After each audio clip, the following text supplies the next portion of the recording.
JJ, what changed after that 38-point first quarter for Phoenix?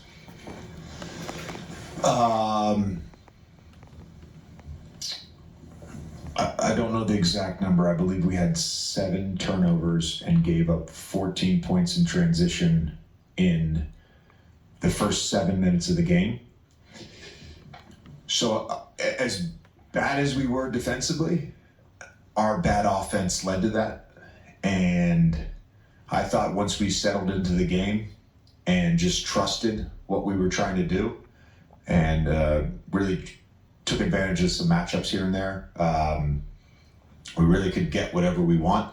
You know, we turned the ball over early, but again, it was another game coming off a preseason where we had some high turnover games where we took care of the basketball, ended up with, I think, 12 turnovers. I think it's 13 total as a team, but that's big. I think we ended up with one more scoring opportunity than them, despite those early turnovers and some poor transition defense. Overall, defensively, they just bend you in so many ways because of their skills and the fact that they have those 3 guys. And, you know, Ryan Dunn coming off the bench in the first half, hitting 3 threes in a row. Like, they're Mine Morris hitting 2. Like, they're tough to guard. And if we get spread out and start getting in rotation, they're even tougher to guard. I thought our shifts, our load to the basketball, that we just trusted that in the second half.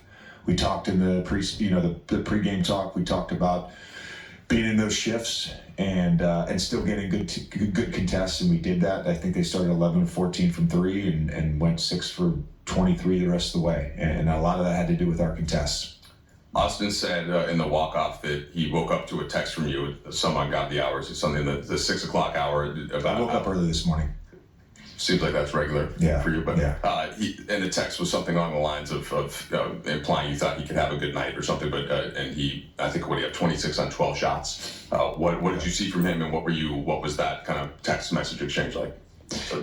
So some of that offense was very intentional in the second quarter, and that's what got him going a little bit. We felt like there was a specific thing that we could do, that we could get good offense out of our action, and he manipulated that really well, got us back in the game. The flow in the offense got back. He's a guy that has thrust and a pace to his offensive game in the half court. We need that, and then he was just fantastic in the second half. But I knew he was a great player before I took this job. Been around him since July, and he every day it's like he just keeps getting better and showing more. And I didn't realize he was this good. I knew he was good. I didn't realize he was this good. He's a fantastic basketball player. JJ, 2 for you. In the third quarter, the crowd all of a sudden starts cheering a lot. Nothing is happening on the basketball court. I don't know. Did you notice that moment? I noticed the cheers. Did you figure out what happened eventually? And my deductive reasoning could lead to one thing, but I don't know if that's the correct thing. You hit a walk-off grand slam. Well, there you go. I figured the Dodgers won. Yeah. And then secondly, you talked about using AD as a hub for this team offensively. 71 points now in 2 games. What can you say about how effective he's been? And is there something that you can pinpoint as to what's created these opportunities for him?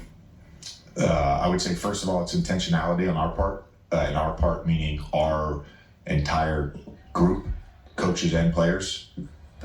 There's an intentionality to have him involved as much as possible. We recognize what type of player he is and that he can create mismatches.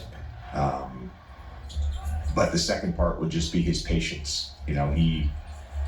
I think there's a comfort level that he has, and you probably have to ask him this question. There's a comfort level and a confidence level that he has that if the game starts getting wacky, he knows the ball's going to come back to him. If there's turnovers, quick possessions, transition possessions, like I just see a real level of patience right now with him and comfort and confidence that the ball's going to find him.